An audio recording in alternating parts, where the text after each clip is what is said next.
ಇತ್ತೀಚಿನ ಸಂಚಿಕೆಗಳನ್ನು ಜಾಹೀರಾತಿನ ಕಿರಿಕಿರಿ ಇಲ್ಲದೆ ನೋಡಿ.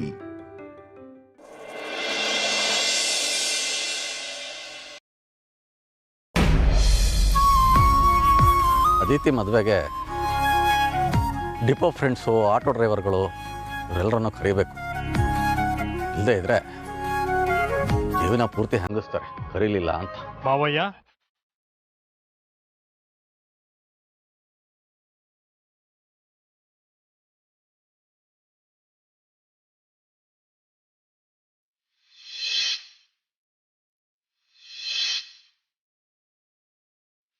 ಮಾವಯ್ಯ,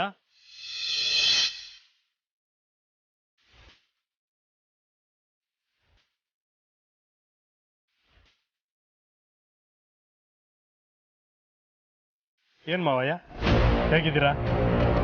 ಎಲ್ಲ ಸೌಖ್ಯವೇ? ಏಯ್, ನಿನಗೆ ಮಾನ ಮರ್ಯಾದೆ ಇಲ್ವಾ? ಮುಖಕ್ಕೆ ಕ್ಯಾಕ್ರಸ್ ಉಗಿದು ಬರಬೇಡ ಅಂದ್ರೆ ಮತ್ತೆ ಬರ್ತೀಯಲ್ಲ, ನಾಚಿಕೆ ಆಗಲ್ವ ನಿನಗೆ? ಮಾವ, ಮೂರು ಬಿಟ್ಟವರು ಊರಿಗೆ ದೊಡ್ಡೋರಂತೆ. ನಾವು ಈ ಊರಿಗೇನೆ ತುಂಬಾ ದೊಡ್ಡವರು. ಒಳ್ಳೆ ಮಾತಿಂದ ಹೇಳ್ತಾ ಇದ್ದೀನಿ, ಸುಮ್ಮನೆ ಜಾಗ ಖಾಲಿ ಮಾಡು, ಇಲ್ಲ ಅಂದ್ರೆ ಪೊಲೀಸ್ ಕಂಪ್ಲೇಂಟ್ ಕೊಡಬೇಕಾಗತ್ತೆ. ಪೊಲೀಸ್ ಕಂಪ್ಲೇಂಟಾ ಮಾವ? ಪೊಲೀಸ್ ಕಂಪ್ಲೇಂಟ್ ಎಲ್ಲ ನಮ್ಗೇನು ಹೊಸದಲ್ಲ. ಪೊಲೀಸ್ ಸ್ಟೇಷನ್ ಒಂಥರ ಹೋಮ್ ಸ್ಟೇ ಇದ್ದಾಗೆ. ಬೇಕು ಅಂದಾಗ ಹೋಗ್ತೀವಿ, ಬೇಡ ಅಂದ್ರೆ ವಾಪಸ್ ಬರ್ತೀವಿ. ನಿನ್ನ ಹತ್ರ ನಿಂತ್ಕೊಂಡು ಮಾತಾಡ್ತಾ ಇದ್ದೀನಲ್ಲ, ನನಗೆ ಬುದ್ಧಿ ಇಲ್ಲ. ಮಾವ ನಿಂತ್ಕೊಳ್ಳಿ, ಯಾಕೆ ಇಷ್ಟೊಂದು ಅರ್ಜೆಂಟ್ ಮಾಡ್ತಾ ಇದ್ದೀರಾ? ನಿಮ್ಮ ಮಗಳ ಬಗ್ಗೆ ನಿಮ್ಗೊಂದು ಇಂಪಾರ್ಟೆಂಟ್ ವಿಷಯ ಹೇಳಬೇಕು. ಅಲ್ಲಲ್ಲ, ತೋರಿಸ್ಬೇಕು. ಅದನ್ನ ನೋಡ್ಕೊಂಡು ಹೋಗಿ. ಊರಿಗೆ ಬಂದವರು ಬಾರಿಗೆ ಬರಲೇಬೇಕು. ನಿಮ್ಮನ್ನೇನು ಮಾಡಬೇಕು, ನಿಮ್ಮ ಮಗಳನ್ನ ಹೇಗೆ ಹೆಂಡತಿ ಮಾಡ್ಕೋಬೇಕು ಅಂತ ನನಗೆ ಚೆನ್ನಾಗಿ ಗೊತ್ತು. ಏಯ್, ಏನೋ ಹೇಳ್ತಾ ಇದೆಯಾ? ಮತ್ತೇನಾದರೂ ತಲೆ ಹರಟೆ ಮಾಡಿದ್ರೆ ನಾನೇ ನನ್ನ ಕೈಯಾರೆ ನಿನ್ನ ಕತ್ತು ಹಿಸಕ್ಕೆ ಸಾಯಿಸ್ಬಿಡ್ತೀನಿ. ನಿನ್ನ ಮುಖ ನೋಡೋದಕ್ಕೂ ಅಸಹ್ಯ ಅನ್ನಿಸ್ತಾ ಇದೆ. ಆವಯ್ಯ, ನೀವು ತುಂಬ ಅರ್ಜೆಂಟಲ್ಲಿದ್ದೀರಾ ಅನ್ಸುತ್ತೆ. ಹೋಗೋದಕ್ಕೆ ಮುಂಚೆ ಒಂದು ನಿಮಿಷ ವಿಡಿಯೋ ನೋಡ್ಕೊಂಡು ಹೋಗಿ.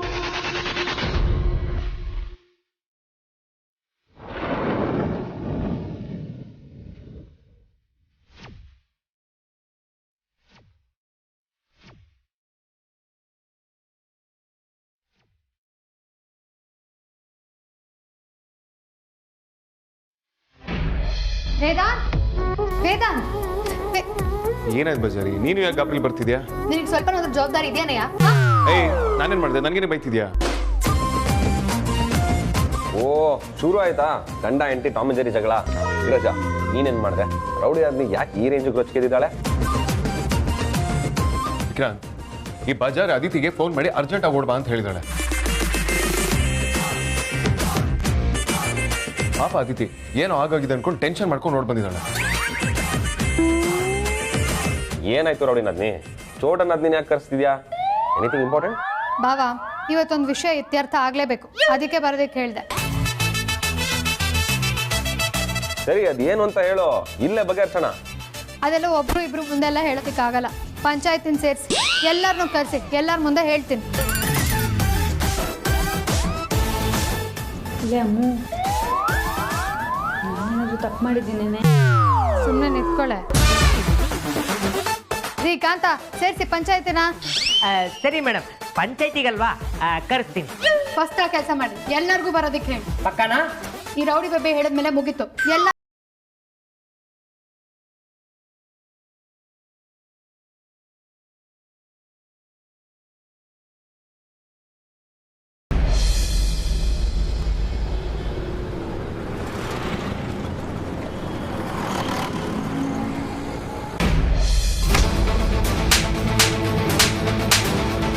ರಾಸ್ಕಲ್, ಯಾಕೋ ಇಂಥ ಕೆಲಸ ಮಾಡಿದೆ? ನನ್ನ ಮಗಳು ಏನೋ ಅನ್ಯಾಯ ಮಾಡಿದ್ಲು ನಿನಗೆ? ನಿನಗೆ ನಾಚಿಕೆ ಆಗಲ್ವಾ? ನಿನಗೆ ಯಾರು ಅಕ್ಕ ತಂಗಿರೇ ಇಲ್ವಾ? ಮಾವಯ್ಯ, ಯಾಕೆ ಸುಮ್ಮನೆ ಬೇಜಾರು ಮಾಡ್ಕೋತೀರಾ? ಪರವಾಗಿಲ್ಲ ಮಾವ, ಹೊಡಿರಿ. ಒಂದು ಕೆನೆ ಹೊಡೆದ್ರೆ ಇನ್ನೊಂದು ಕೆನೆ ತೋರಿಸೋ ಜನ ನಾವು. ನಿಮ್ಗೆ ಎಷ್ಟು ಬೇಕೋ ಅಷ್ಟು ಹೊಡಿರಿ, ನಾನೇನು ಮಾಡೋದಿಲ್ಲ. ಹೊಡಿರಿ. ಏಯ್, ಮೊದಲು ಅದನ್ನು ಡಿಲೀಟ್ ಮಾಡು, ಇಲ್ಲಾಂದ್ರೆ ಇಲ್ಲೇ ನಿನಗೆ ಹೊಡೆದು ಸಾಯಿಸ್ಬಿಡ್ತೀನಿ. ಕಷ್ಟಪಟ್ಟು ವಿಡಿಯೋ ಮಾಡಿರೋದು ಡಿಲೀಟ್ ಮಾಡೋದಕ್ಕಲ್ಲ ಮಾವ, ನೋಡಿ ಎಂಜಾಯ್ ಮಾಡೋದಕ್ಕೆ. ಏಯ್, ನಿನಗೆ ಮಾತಾಡೋದಕ್ಕೆ ನಾಚಿಕೆ ಆಗೋದಿಲ್ವಾ? ಮೊದಲು ಅದನ್ನು ಡಿಲೀಟ್ ಮಾಡೋ. ನೋ ವೇ, ಚಾನ್ಸೇ ಇಲ್ಲ. ಮೊಬೈಲ್ ಪ್ರೋ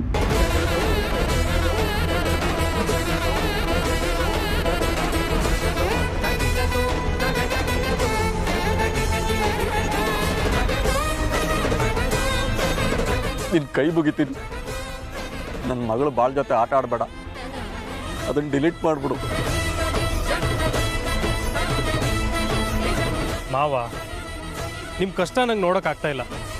ಸರಿ, ಈ ವಿಡಿಯೋನ ಡಿಲೀಟ್ ಮಾಡ್ತೀನಿ.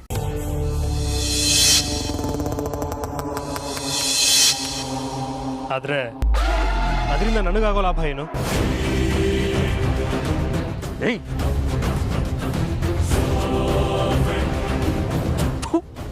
ಮಾನಗೆಟ್ಟವನೇ. ಒಂದು ಹೆಣ್ಣು ಮಕ್ಕಳು ಬಟ್ಟೆ ಚೇಂಜ್ ಮಾಡೋದನ್ನ ವಿಡಿಯೋ ಮಾಡಿ ಅದರಿಂದ ನನಗೇನು ಲಾಭ ಅಂತ ಕೇಳ್ತಾ ಇದ್ಯಾ? ನಿನಗೆ ಅಕ್ಕ ತಂಗಿರೇ ಇಲ್ವಾ? ನಿನಗೆ ಕಷ್ಟ ಸುಖ ಅನ್ನೋದೇ ಗೊತ್ತಿಲ್ವಾ? ಮಾವ, ನಾನು ಪಕ್ಕಾ ಬಿಸ್ನೆಸ್ ಮೈಂಡೆಡ್. ಲಾಭ ಇಲ್ಲ ಯಾವ ಕೆಲಸನೂ ಮಾಡಲ್ಲ.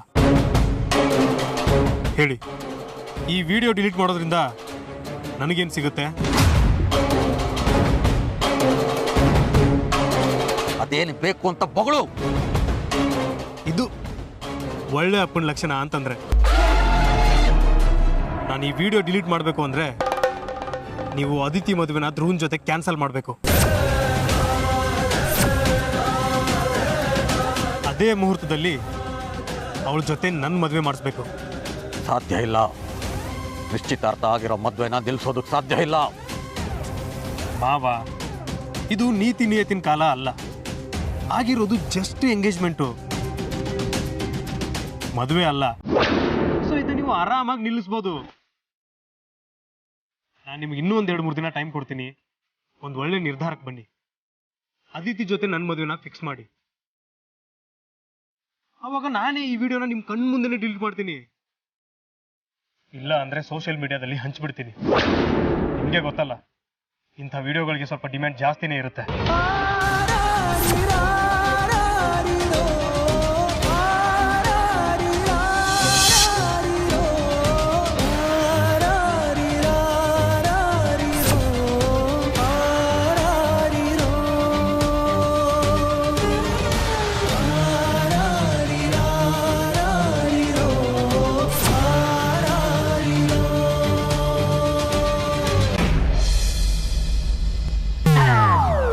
ಸಾರ್ಥಕ್ ಸರ್ ನಾವು ಹುಡ್ಕೋಷ್ಟಲ್ಲಿ ಎಣ ಬಿದ್ದೋಯ್ತು.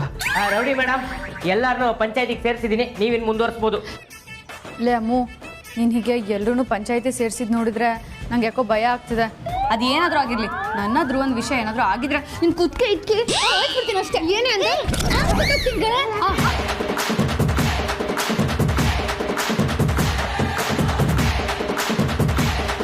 ಲೇ, ನೀನು ಓವರಾಗಿ ಥಿಂಕ್ ಮಾಡ್ತಾ ಇದೆಯಾ. ನಮಗೆ ಮದುವೆ ಮಾಡಿಸಿ ಮನೆನ ಉದ್ಧಾರ ಮಾಡೋ ಬುದ್ಧಿ ಇದೆ ಹೊರತು ಮನೆ ಮುರಿಯೋ ಬುದ್ಧಿ ಇಲ್ಲ. ಹಾಗೇನಾದ್ರೂ ಇದ್ದಿದ್ರೆ ನಿನ್ ಗತಿ ಅದೋ ಗತಿ ಆಗಿರುತ್ತೆ. ಬಜಾರಿ, ನೀನೇ ಬಿಲ್ಡಪ್ ಕೊಟ್ಕೊಂಡಿದ್ದು ಸಾಕು. ಮೊದಲು ಮ್ಯಾಟ್ರ್ ಏನಂತ ಹೇಳಿ. ಯೋ, ನಿನ್ಗೇನು ಗೊತ್ತು, ಸುಮ್ಮನಿರಯ್ಯ. ಗಂಡಿನ ಕಡೆಯವರಾಗಿ ಆಟಿಟ್ಯೂಡ್ ತೋರಿಸಿಲ್ಲ ಅಂತಂದ್ರೆ ಹೆಣ್ಣಿನ ಕಡೆಯವರು ನಮ್ಮನ್ನ ಕಾಲ್ ಕಸ ಮಾಡ್ಕೊಂಡ್ಬಿಡ್ತಾರೆ. ವಾಟ್? ನೀನು ಗಂಡಿನ ಕಡೆಯವರ? ಹ್ಞೂ ಕಣಯ್ಯ, ನಾವು ಗಂಡಿನ ಕಡೆಯವ್ರೆ. ನಾವು ಗೊತ್ತಲ್ಲ, ಸೀದಾ ಮಾತ್ ನೋ ಬಕ್ವಾಸ್.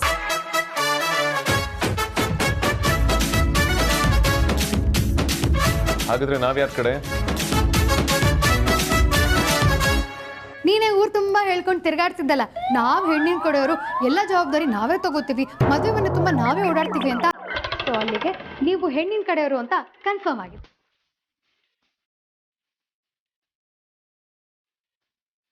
ಹೀಗೇನೇ ಇದ್ರು ನಾವು ಗಂಡಿನ ಕಡೆಯವರು. ನಮ್ಮ ಮುಂದೆ ಯಾರು ದೂಸರ ಮಾತಾಡೋಂಗಿಲ್ಲ. ನಾವೇ ಬೇರೆ, ನಮ್ಮ ಲೆವೆಲೇ ಬೇರೆ. ಅಮ್ಮ, ಏನೇ ನಿನ್ನ ಸಮಸ್ಯೆ? ಅಜ್ಜಿ, ನಿಮ್ಗೆ ಇದೆಲ್ಲ ಗೊತ್ತಾಗಲ್ಲ, ಸುಮ್ಮನಿರಿ. ಲೇ ಅದಿತಿ, ನೀವು ಅಪ್ಪ ಮಕ್ಕಳೆಲ್ಲರೂ ಎಂಗೇಜ್ಮೆಂಟ್ ತುಂಬ ಸಿಂಪಲ್ ಆಗಿ ಡಿಮ್ಯಾಂಡ್ ಇಲ್ಲದೆ ನಡೆದೋಯ್ತು ಅಂತ ಖುಷಿಯಾಗಿದ್ದೀರಾ ಅಲ್ವಾ? ನಮ್ಮನ್ನ ಏನು ಅಂದ್ಕೊಂಡಿದ್ದೀರಾ ಅಂತ? ಆಗಿದಾಗೋಯ್ತು, ಊಫಿ ಮಾಡ್ಕೊಂಡ್ಬಿಡ್ತೀವಿ ಅಂತನಾ? ಚಾನ್ಸೇ ಇಲ್ಲ. ಕೊಡೋದು ತಗೊಳ್ಳೋದ್ರ ಬಗ್ಗೆ ಇವತ್ತೇ ಮಾತುಕತೆ ಆಗಲೇಬೇಕು. ಇಲ್ಲ ಅಂತಂದ್ರೆ ಉಗ್ರ ಹೋರಾಟ ಮಾಡಬೇಕಾಗುತ್ತೆ. ಗಂಡಿನ ಕಡೆಯವ್ರ ಕಿಮ್ಮತ್ತೇನು ಅಂತ ತೋರಿಸ್ಬೇಕಾಗತ್ತೆ. ನಿನ್ಗೇನಾದ್ರು ತಲೆ ಕೆಟ್ಟಿದ್ಯಾ? ಒಡ ಹುಟ್ಟಿ ತಂಗಿ ಹತ್ರ ವರದಕ್ಷಿಣೆ ಬೇಕು ಅಂತ ಕೇಳ್ತಿದ್ಯಲ್ಲ?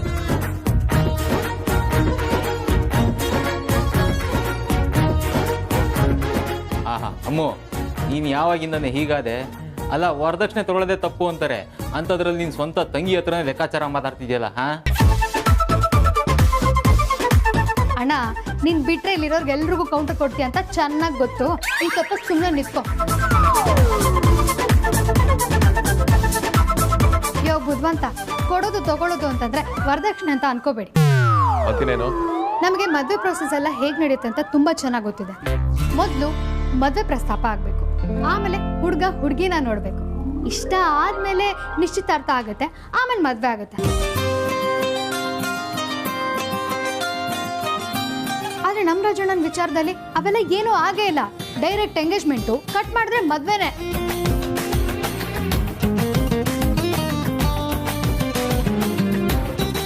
ನೋ, ಅದಕ್ಕೆ ಹೆಣ್ಣು ನೋಡೋ ಶಾಸ್ತ್ರ ನಡಿಲೇಬೇಕು. ನಾವು ಮೊದಲೇ ಗಂಡಿನ ಕಡೆಯವರು, ಸಂಪ್ರದಾಯಸ್ಥರು, ಶಾಸ್ತ್ರಗಳನ್ನ ಮಿಸ್ ಮಾಡೋ ಸೀನೇ ಇಲ್ಲ.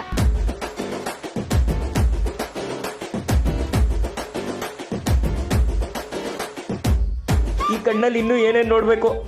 ಪುಣ್ಯ, ಮದುವೆ ಆದಮೇಲೆ ಹೆಣ್ಣು ನೋಡೋ ಶಾಸ್ತ್ರ ಮಾಡಬೇಕು ಅಂತ ಹೇಳಿಲ್ವಲ್ಲ, ಅದೇ ಖುಷಿಯಾಗೋ ವಿಷಯ. ಹೆಣ್ಣು ನೋಡೋ ಶಾಸ್ತ್ರ ಅದು ಈಗ ಅಲ್ಲ ರೌಡಿನದ್ನಿ, ಹುಡುಗ ಹುಡುಗಿ ಇನ್ನೇನು ಹನಿಮೂನ್ ಹೋಗೋ ಟೈಮಲ್ಲಿ ಹೆಣ್ಣು ನೋಡೋ ಶಾಸ್ತ್ರ ಅಂತಿದೆಯಲ್ಲ. ಮುಂಚೆ ಅವರಿಬ್ರು ನೋಡ್ಕೊಂಡಿರೋದಕ್ಕೆ ತಾನೇ ಇವಾಗ ಮದುವೆ ಮಾಡ್ತಿರೋದು. ಆಗಿದ್ಮೇಲೆ ಇದೆಲ್ಲ ಬೇಕಂತ. ಅವೆಲ್ಲ ನನಗೆ ಗೊತ್ತಿಲ್ಲ. ಹೆಣ್ಣು ನೋಡೋ ಶಾಸ್ತ್ರ ನಡಿಬೇಕಾದ್ರೆ ನಡಿಬೇಕಷ್ಟೇ. ನಾವು ಗೊತ್ತಲ್ಲ, ಮೊದಲೇ ಗಂಡಿನ ಕಡೆಯವರು. ಹೋಗ್ಲಿ ಬಿಡು, ಅವ್ರ ಸಮಾಧಾನ ಕಲ್ದಿದ್ರು ನಿನ್ನ ಸಮಾಧಾನಕ್ಕೋಸ್ಕರ ಮಾಡ್ತೀವಿ. ಯೋ, ನಾನೇನು ತಮಾಷೆ ಮಾಡ್ತಿದ್ದೀನ? Be serious.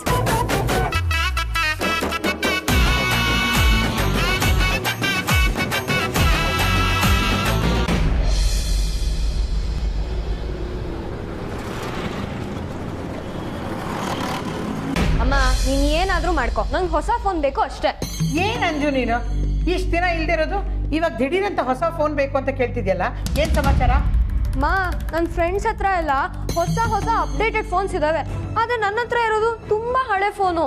ನನ್ನ ಹತ್ರ ಹಳೆ ಫೋನ್ ಇದೆ ಅಂತ ನನ್ನ ಫ್ರೆಂಡ್ಸ್ ಎಲ್ಲ ನನ್ನನ್ನು ಹೆಂಗ್ ರೇಗಿಸ್ತಾರೆ ಗೊತ್ತಾ? ನಂಗೆ ಗೊತ್ತಿಲ್ಲಮ್ಮ, ನಂಗೊಂದು ಹೊಸ ಫೋನ್ ಬೇಕು ಅಷ್ಟೇ. ಯಾರೋ ಏನೋ ರೇಗಿಸ್ತಾರೆ ಅಂತ ತಿಂಗಳ ಹೊಸ ಫೋನ್ ತಗೊಳಕ್ಕಾಗತ್ತೇನೆ? ಒಂದು ಹೊಸ ಫೋನ್ ತಗೋಬೇಕು ಅಂತಂದ್ರೆ ಎಷ್ಟಾಗುತ್ತೆ ಅಂತ ಗೊತ್ತಾ? ಕನಿಷ್ಠ 10,000-15,000 ಬೇಕಾಗುತ್ತೆ. ಅದಿತಿ ಮದುವೆಗೆ ದುಡ್ಡನ್ನ ಹೇಗಪ್ಪ ಹೊಂದೋದು ಅಂತ ಒದ್ದಾಡ್ತಾ ಇದ್ದೀವಿ. ಮದುವೆ ಮುಗಿಲಿ, ಆಮೇಲೆ ನೋಡೋಣ. ಮಾ, ನಿನ್ಗೆ ಯಾವಾಗ್ಲೂ ಇದೇ ಆಗೋಯ್ತು. ಈಗ ಆದಿತ್ಯ ಅಕ್ಕನ ಮದ್ವೆ ಅಂತಿದ್ಯಾ, ನೆಕ್ಸ್ಟ್ ಆರ್ತಿ ಅಕ್ಕನ ಹೆರಿಗೆ ಅಂತ್ಯ. ನಿನ್ ಪ್ಲಾನ್ ಏನಂತ ನಂಗೆ ಗೊತ್ತಿಲ್ವಾ? ಅಷ್ಟಕ್ಕೂ ನಾನೇನು ಕೇಳ್ಬಾರ್ದು ಕೇಳಿದ್ನಾ? ಆಫ್ಟರ್ ಆಲ್ ಒಂದು ಫೋನ್ ತಾನೆ, ಅದನ್ನ ಕೊಡ್ಸಕ್ಕೂ ಯಾಕಮ್ಮ ಇಷ್ಟೊಂದು ಲೆಕ್ಕಾಚಾರ ಮಾಡ್ತೀಯಾ? ಮದುವೆ ಅಂದರೆ ತುಂಬ ಖರ್ಚಿರುತ್ತೆ ಕಣೋ. ಒಂದಿಲ್ಲ ಅಂದರೆ ಇನ್ನೊಂದು ಕೆಲಸ ಆಗೋದೇ ಇಲ್ಲ. ನೋಡು, ಮದುವೆ ಮುಗಿದು ಹೋಗ್ಲಿ, ಆಮೇಲೆ ನೋಡೋಣ. ಅವೆಲ್ಲ ಗೊತ್ತಿಲ್ಲಮ್ಮ, ನಂಗೆ ಹೊಸ ಫೋನ್ ಬೇಕು ಅಂದರೆ ಬೇಕು ಅಷ್ಟೇ. ರೀ, ಈ ಚೋಟ್ ಮೆಣಸಿನ್ಕಾಯಿಗೆ ಹೊಸ ಫೋನ್ ಬೇಕಂತೆ. ನಮ್ಮ ಹತ್ರ ದುಡ್ಡಿಲ್ಲ ಅಂದ್ರೂ ಕೇಳ್ತಾ ಇಲ್ಲ, ಇವತ್ತೇ ಬೇಕು ಅಂತ ಹಠ ಮಾಡ್ತಿದ್ದಾಳೆ. ನೀವು ಮುದ್ದಿನ ಮಗಳನ್ನ ವಿಚಾರಿಸ್ಕೊಳ್ಳಿ. ಹೋಗೋದಕ್ಕೆ ಮುಂಚೆ ಒಂದು ನಿಮಿಷ ವಿಡಿಯೋ ನೋಡ್ಕೊಂಡು ಹೋಗ್ತೀನಿ. ಅದಿತಿ ಜೊತೆ ನನ್ನ ಮದುವೆನ ಫಿಕ್ಸ್ ಮಾಡಿ, ಅವಾಗ ನಾನೇ ಈ ವಿಡಿಯೋನ ನಿಮ್ಮ ಕಣ್ಣು ಮುಂದೆನೇ ಡಿಲೀಟ್ ಮಾಡ್ತೀನಿ.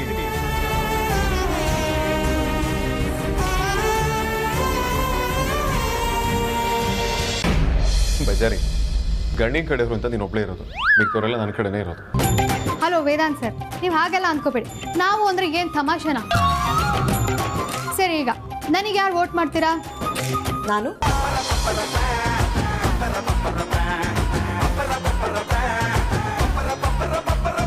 ಅದಕ್ಕೆ ನೀವು ಅವಳ ಕಡೆ ಸೇರ್ಕೊಂಡ್ರ? ಇಷ್ಟು ದಿನ ನನ್ನ ಲವ್ವಿಗೆ ಸಪೋರ್ಟ್ ಮಾಡಿ ಈಗ ನಡು ನೀರಲ್ಲೇ ಕೈ ಬಿಡ್ತಿದ್ದೀರಾ ಅಲ್ವಾ?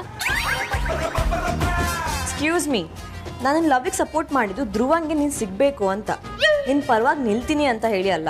ನನ್ನ ಸಪೋರ್ಟ್ ಯಾವತ್ತಿದ್ರೂ ಧ್ರುವಾಗೇನೆ.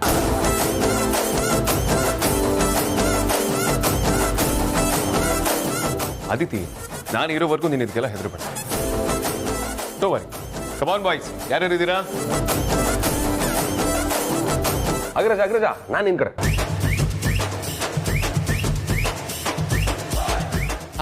ನನ್ನ ಸಪೋರ್ಟು ವೇದಾಂತ್ಗೆ. ಬಜಾರಿ, ಇವರಿಬ್ಬರು ಇದ್ರೆ ಸಾಕು. ನಮ್ಮ ಟೀಮ್ ಹೆವಿ ಸ್ಟ್ರಾಂಗ್. ಶುರು ಮಾಡೋಣ. ನಮ್ಮ ಟೀಮ್ ಮೆಜಾರಿಟಿ ಇದೆ.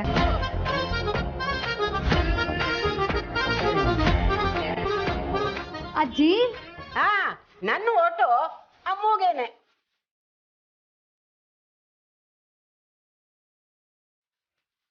ವೈಜಯಂತಿ ಅಮ್ಮ, ನನ್ನ ಓಟು ಅಮೂಲ್ಯ ಅವ್ರಿಗೆ.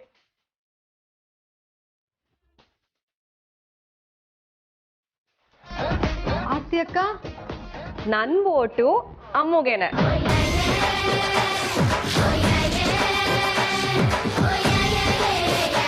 ಶ್ರೀಕಾಂತ, ನಿಮಗೆ ಸ್ಪೆಷಲ್ ಆಗಿ ಹೇಳ್ಬೇಕಾ?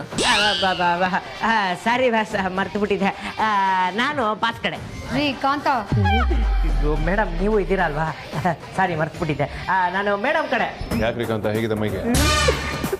ಸಾರಿ ಮೇಡಮ್, ನಾನು ಬಾಸ್ ಕಡೆ. ಕಾಂತ, ನಾನು ಮೇಡಮ್ ಕಡೆ. ಸ್ವಲ್ಪ ಸುಧಾರಿಸ್ಕೊಳ್ಳಿ. ಈ ಕಾಂತ 30 ಕೊಟ್ರೆ ಆ ಕಡೆ, 60 ಕೊಟ್ರೆ ಈ ಕಡೆ. ಯಾಕೆ ನೀವು 1 ವರ್ಷದ ಸಂಬಳ ಕೊಟ್ಟು ಕಳಿಸಬಾರ್ದು? ದಯವಿಟ್ಟು ಎಲ್ಲರೂ ನನ್ನ ಕ್ಷಮಿಸ್ಬೇಕು. ಸಾರ್ಥಕ್ ಸರ್ ನನ್ನ ಮೇಲೆ ಇಲ್ಲದ ಸಲ್ಲದ ಆರೋಪ ಮಾಡ್ತಾ ಇದ್ದಾರೆ. ನಾನು ಯಾವ ಪಕ್ಷಕ್ಕೂ ಸೇರಲ್ಲ. ನಾನು ಸುಮ್ಮನೆ ಅಂಪೈರ್ ತರ ಇದ್ಬಿಡ್ತೀನಿ. ಸರಿ, ನೀವು ಅದಕ್ಕೆ ಲಾಯ್ಕ್, ಅದೇ ಆಗ್ಬಿಡಿ. ಆ ಕೆಲಸ ಆದರೂ ಸರಿಯಾಗಿ ಮಾಡಿ. ಏಯ್ ಕಾಂತ, ಯಾವಾಗಲೂ ಸೇಫ್ ಗೇಮ್ ಮಾಡಿ ಸೇಫ್ ಆಗ್ಬಿಡ್ತೀರಲ್ಲ. ನಾವೊಂಥರ ಹಂಗೆ ಉಸಾರ್ ಪಿಳ್ಳೆ.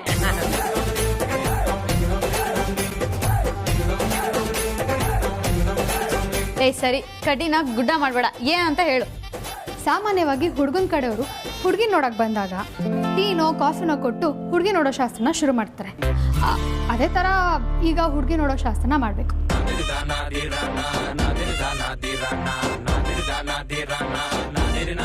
ಹಳೆ ಮುದ್ಕಿ, ಇದೇನೇ ಇದು ಎಂಗೇಜ್ಮೆಂಟ್ ಆದ್ಮೇಲೆ ಹೆಣ್ಣು ನೋಡೋ ಶಾಸ್ತ್ರ? ಮುಂಚೆನೇ ಎಲ್ಲ ನೋಡ್ಕೊಂಡಿದ್ವಲ್ಲೇ. ಅದು ಅಲ್ಲದೆ ನಿಂಗೆ ಮುಂಚೆನಾದ್ರೂ ಇನ್ಫಾರ್ಮ್ ಮಾಡ್ಬೇಕು ತಾನೆ. ನಾನು ರೆಡಿ ಆಗಾದ್ರೂ ಬರ್ತಾ ಇದ್ದೆ. ನಿಂಗೆ ಆಗಲ್ಲ ಅಂದ್ರೆ ಹೇಳಮ್ಮ, ನಾವು ಗಂಡಿನ ಕಡೆಯವರು ಮದುವೆನ ಮುಂದಕ್ಕೆ ಹಾಕೋತೀವಿ. ನಮ್ಮ ತಾಯಿ ಹಾಗೆ ಮಾತ್ರ ಮಾಡಬೇಡ. ಇಷ್ಟು ದಿನನೇ ಅವ್ನು ನೋಡ್ಕೊಂಡು ಹೋಗೋದಕ್ಕೆ, ಮಾತಾಡ್ಸ್ಕೊಂಡು ಹೋಗೋದಕ್ಕೆ ಇಷ್ಟೆಲ್ಲ ವೇಷ ಹಾಕೊಂಡು ಬಂದಿದ್ದೀನಿ. ಇನ್ಮೇಲೆ ನಂಗೆ ಕಾಯಕ್ಕಾಗಲ್ಲ.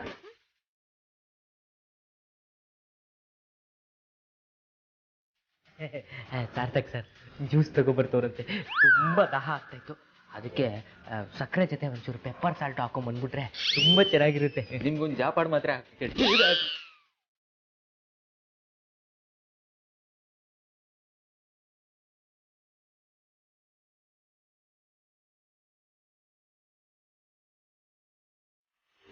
ಅಪ್ಪ, ನನ್ನ ಫ್ರೆಂಡ್ಸ್ ಹತ್ರ ಎಲ್ಲ ಹೊಸ ಹೊಸ ಅಪ್ಡೇಟೆಡ್ ಫೋನ್ಸ್ ಇದಾವೆ. ನನ್ನ ಹತ್ರ ಹಳೆ ಫೋನ್ ಇದೆ ಅಂತ ನನ್ನ ಫ್ರೆಂಡ್ಸ್ ಎಲ್ಲ ನನ್ನ ಹೇಗೆ ಅಣಗಿಸ್ತಾರೆ ಗೊತ್ತಾ?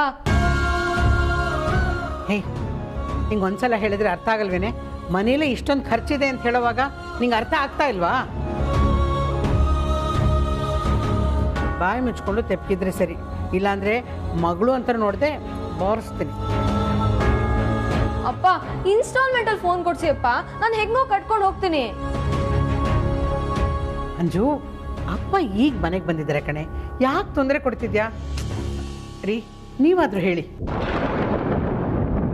ಕನಿಕರವಿಲ್ಲದ ಕಟುಕರದಳಿಗೆ ಕನಸಿನ ತೋಟವೇ ಕಸದ ಪಾಲಿಗೆ ಅರಗಿಳಿ ಮರೆಗಿಳಿ ಕುಳಿತಿರೋ ಮರದಲ್ಲಿ ಗರುಡನ ಗಮನವೇ ಗಿಳಿಗಳ ಮರಣವೇ ಕುರುಡರ ಜಗವೇ.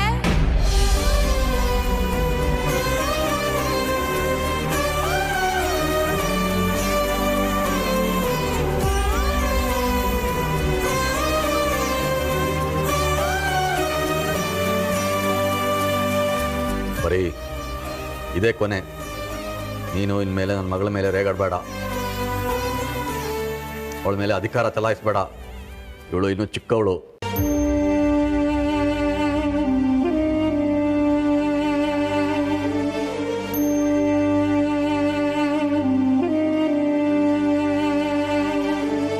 ಕೇಳೋ ಮಾದೇವ ಮನ್ಸನ ಜೀವ ನೀ ನುಡಿಸಿ ಆಡಕ ಢಮರು ಆಗ್ಯಾವ ಯಾಕ ಶಿವಲಿಂಗ. ಅಯೋಗ್ಯ ತೇಜಸ್, ಚಿಕ್ಕ ಮಗು ಬಟ್ಟೆ ಬದಲಾಯಿಸೋದನ್ನ ವಿಡಿಯೋ ಮಾಡ್ಕೊಂಡಿದ್ದಾನಲ್ಲ ಅವನು.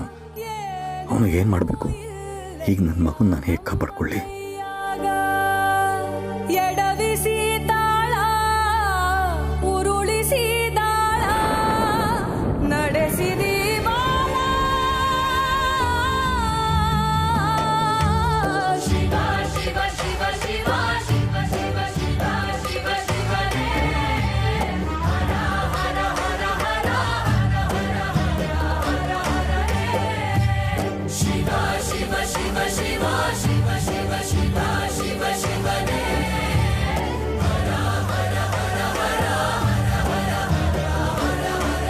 ಅಪ್ಪ ಏನಾಯ್ತಪ್ಪ